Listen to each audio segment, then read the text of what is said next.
Pernah nggak sih Anda ngerasa capek yang bener-bener capek sampai ke sumsum tulang gitu sepulang kerja? Yang rasanya pengen langsung rebahan aja ya? Bener. Coba Anda bayangin sejenak. Anda udah habis-habisan kerja belasan jam, meras tenaga fisik dari pagi buta sampai matahari terbenam. Otot tuh kaku, punggung nyeri, pikiran udah terlalu tumpul buat mikir yang berat-berat. Udah habis baterainya? Tepat. Tapi di sisi lain, jauh di lubuk hati, Anda tuh ngerasa ada ruang kosong. Anda butuh pegangan batin, butuh ketenangan di tengah rutinitas yang kejam ini. Terus Anda mutusin datang ke pengajian atau kajian agama, tapi sayangnya, Malah dibikin makin pusing. betul banget, yang didapat malah deretan istilah teologi yang elitis, bahasa-bahasa langit yang rumit, dalil berat, atau yang lebih parah, nada penceramahnya tuh kayak menghakimi dan nuntut Anda ngelakuin ibadah yang sempurna, agama yang harusnya jadi pelukan hangat buat kelas pekerja yang kelelahan, malah kerasa berjarak, kayak beban administratif baru gitu loh. Selamat datang di podcast Dongeng. Keresahan yang baru aja dibedah itu relevan banget sama realitas kita hari ini. Seringkali ruang spiritual di era modern tuh secara nggak sadar cuma didesain buat orang yang punya privilege waktu luang. Yang udah mapan secara ekonomi ya. Iya, yang bisa duduk berjam-jam dengerin filosofi. Nah, makanya hari ini kita bakal ngelakuin penyelaman mendalam ke sebuah catatan sejarah yang luar biasa tajam. Kita ngebongkar arsip dan artikel dari santri cendekia soal gerakan radikal di awal abad ke-20. Misi kita apa nih di obrolan kali ini? Misi kita adalah ngebongkar gimana agama tuh sebenarnya punya kapasitas buat turun ke jalanan yang paling kotor, memeluk erat kelas pekerja, dan jadi alat pembebasan. Kita bakal bedah tuntas peristiwa yang dikenal sebagai pengajian buruh ala Kiai Dahlan.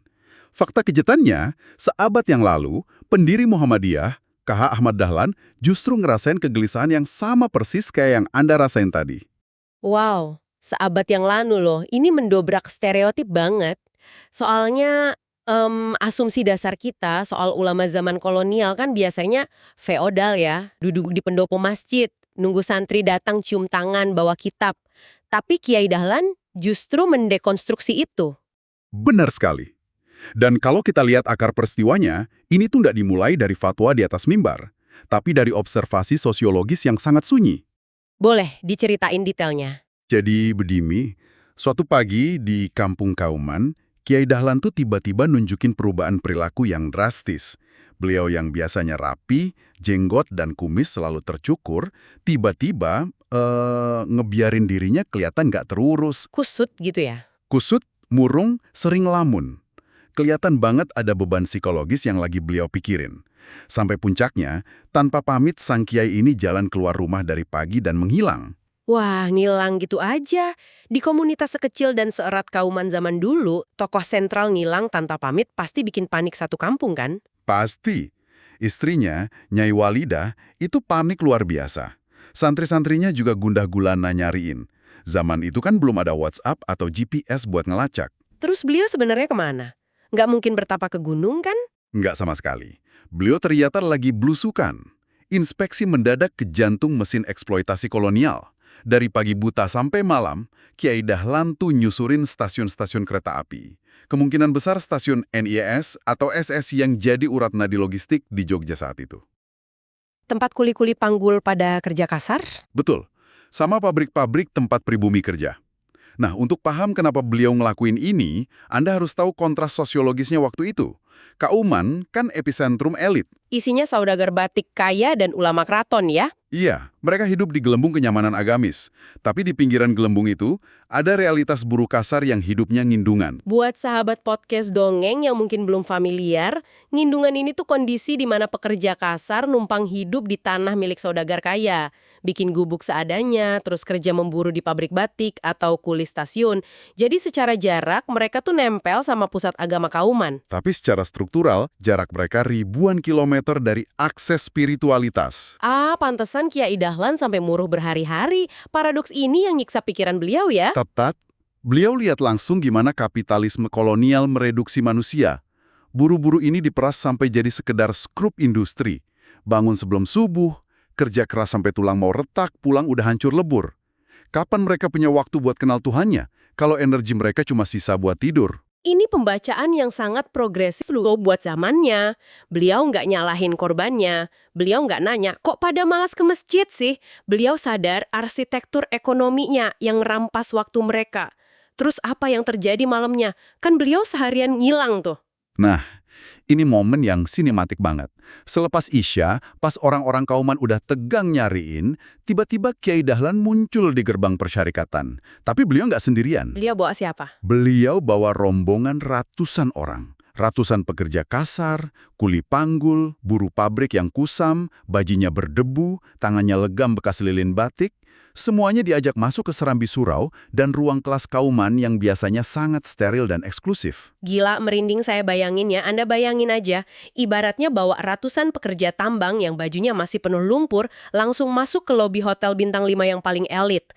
Pasti culture shock banget buat orang Kauman. Culture shock luar biasa. Apalagi buat santri-santrinya. Dan disinilah kelihatan kejeniusan pedagogi Kiai Dahlan. Menghadapi ratusan buruh yang kelelahan ini, kalau dikasih ceramah monolog biasa, Pasti pada ketiduran semua. jelas. Makanya beliau tiba-tiba manggil santri-santri mudanya yang masih ada di masjid. Di catatan sejarah ada nama Suhud, Hasan Junaidi, Juraimi, Syafi'i, Sueja, sampai Ahmad Badar. Mereka ini santri yang masih belajar, belum punya kapasitas jadi pengajar. Tunggu, nyuruh pemuda tanggung ngajar buruh kasar yang secara umur dan pengalaman hidup lebih keras. Ini ibarat bunuh diri akademis kalau pakai standar sekarang. Memang, Kiai Sueja sendiri nyatat momen itu dengan perumpamaan yang jujur banget. Beliau bilang rasanya kayak orang buta menuntun orang yang tak bermata. Ya ampun. Mereka canggung dan gemetar. Tapi ini strategi learning by doing dari Kiai Dahlan. Pertama, melatih mental santri biar turun dari menara gading. Kedua, buat ngeruntuhin tembok feodalisme. Kalau Kiai Dahlan yang ngajar langsung, buruh bakal ngerasa inferior, ngerasa jaraknya terlalu jauh. Oh, saya paham. Dengan nyuruh santri yang masih canggung, interaksinya jadi jauh lebih sejajar dan egaliter ya. Apalagi instruksi Kiai Dahlan ke santri-santrinya ini menarik banget dari sumber yang kita baca. Instruksinya sangat sederhana tapi dalam. Beliau cuma bilang, ajari mereka supaya menjadi orang Islam seperti kamu. Wah, ini antitesis dari pendidikan kaku. Nggak disuruh buka kitab kuning yang tebal, nggak disuruh ngapalin syarat rukun wudhu pakai bahasa Arab yang rumit. Cukup bagikan rasa damai yang kalian punya ke saudara-saudara kalian ini. Praktis banget. Agama dihadirkan sebagai pengalaman yang merangkul, bukan serangkaian dogma tekstual yang bikin kepala pusing. Apalagi, buruh ini udah pusing mikirin beras buat besok. Bener banget.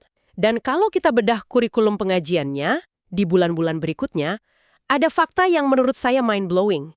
Kiai Dahlan ternyata fokus ngajarin satu surat pendek, surat Al-Asr. Selama 8 bulan berturut-turut, Bayangin, 8 bulan cuma ngebongkar surat yang isinya 3 ayat. Sampai beliau dijuluki Kiai Wal Ashri. Ini pasti bukan cuma tafsir harfiah. Menurut saya, ini semacam terapi mental buat para buruh. analisis yang tajam. Kenapa Al-Asr? Surat ini kan tentang waktu. Bagi buruh kolonial, waktu itu bukan milik mereka. Waktu mereka udah dibeli dan dimonopoli pemilik modal.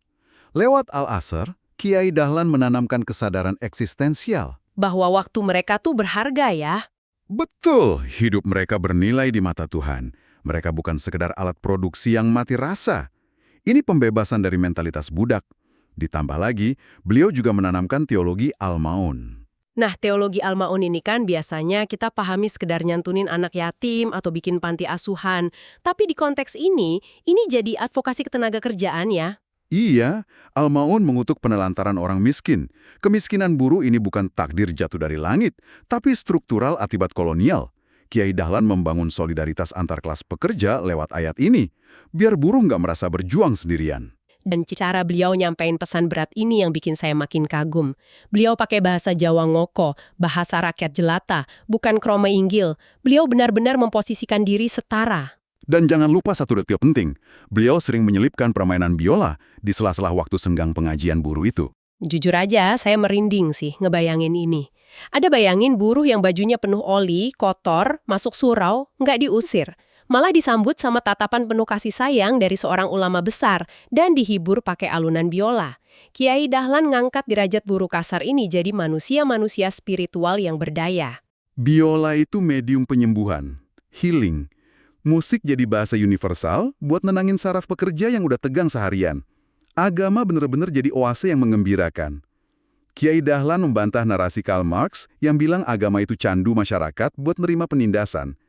Di tangan Kiai Dahlan, agama jadi bahan bakar pembebasan. Dari penyelaman arsip sejarah hari ini, kita dapat satu benang merah teologis yang luar biasa indah. Keringat yang menetes dari tubuh para pekerja keras itu bukan simbol kehinaan. Tiap tetes peluh demi nafkah halal, itu ibadah tertinggi di mata Tuhan. Nilainya nggak kalah dari orang yang punya privilege zikir seharian di ruangan ber-AC.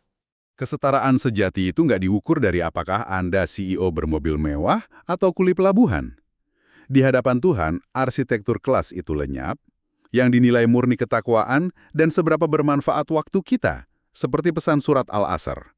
Obrolan kita kali ini bener-bener ngasih tamparan halus buat kita di era modern. Kita sering banget berantem soal teologi di media sosial pakai bahasa akademis yang melangit, tapi lupa nengok keluar jendela. Ada satu pemikiran provokatif dari catatan sumber yang pengen saya lempar buat Anda renungkan. Wahai Dahlan muda, di manakah kalian? Tepat. Siapa representasi buruh melindungan zaman sekarang? Apakah ojol yang 14 jam di jalanan? Atau kurir paket yang nerjang hujan demi target? Kalau Kiai Dahlan bisa bikin ruang spiritual yang memeluk hangat buruh kolonial masa lalu, pertanyaannya, di mana ruang spiritual yang benar-benar ramah buat kaum pekerja keras kita hari ini? Sahabat podcast Dongeng, gimana pendapat kalian soal dakwah merakyat ala Kiai Dahlan ini? Apakah kalian pernah ngerasain ruang agama yang elitis, atau malah nemuin ruang yang benar-benar merangkul? Tulis di kolom komentar ya. Jangan lupa subscribe, dan sampai jumpa di penyelaman mendalam berikutnya.